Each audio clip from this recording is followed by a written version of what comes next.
Hey everyone, and welcome back to the channel.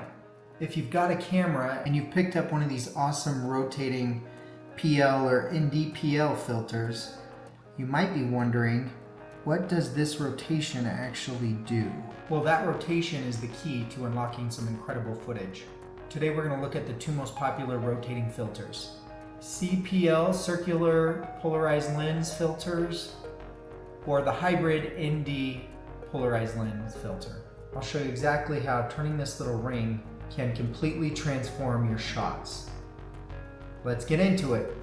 First, let's talk about this circular polarizer or CPL filter. Think of this as a pair of high-tech sunglasses for your camera.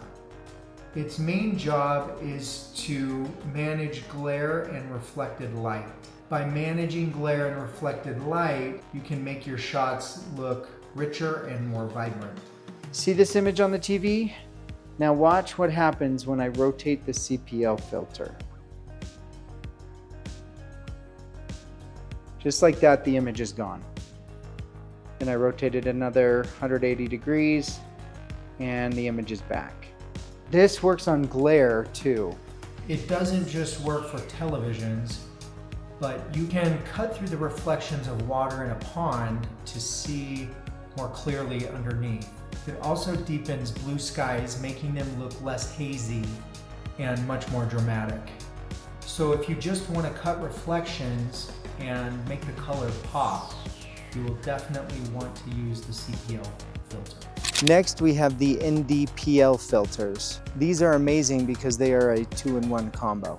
The ND stands for neutral density, and its job is to reduce the amount of light hitting your sensor, like a pair of sunglasses. The PL is the polarizer, which works just like the CPL filter we talked about. So why do you need the ND part? For video, we want smooth, natural looking motion blur. To do that, we need a slower shutter speed. In bright daylight, that would normally overexpose your footage. See the difference in image? That's because my shutter speed is too high. The ND part of the filter cuts the light from the sensor, letting me use a more cinematic speed. Here's a key part to remember. The rotation on an ND-PL filter only adjusts the polarization. It does not change the darkness or lightness of the ND.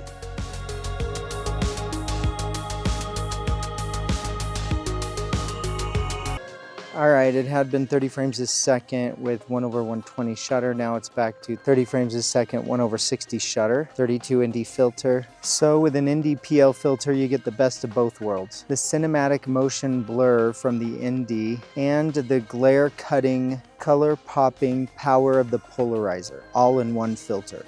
Now that we understand the purpose of these filters, how do we use them? It's simple actually.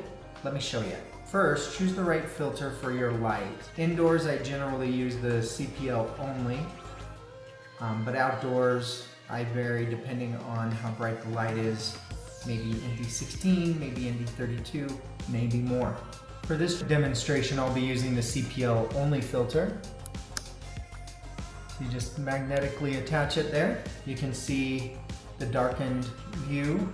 You can see how it darkened the image. So once the filter is on the camera, point the camera at your subject and now rotate the lens until you get the exact lighting and color dynamic you're looking for. Notice the reflections off my head disappearing. Pretty straightforward really, and you have a little tick on the filter and on the lens itself so that you know exactly how far you've rotated it.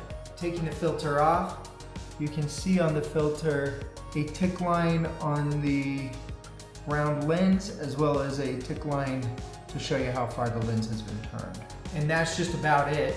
I would say the trick is getting good at knowing which filter to use in which lighting situation and how far to turn the polarizer part of the lens to get just the right picture.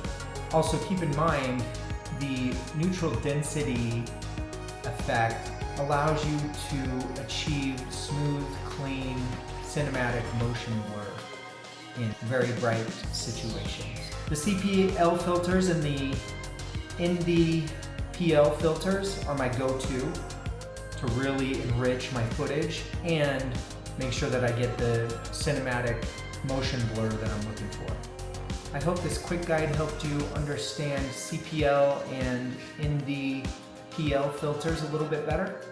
If it did help you, please be sure to hit the like button and let me know what questions you have in the comments below. Be sure to subscribe for more tips and tricks. Now get out there and get shooting.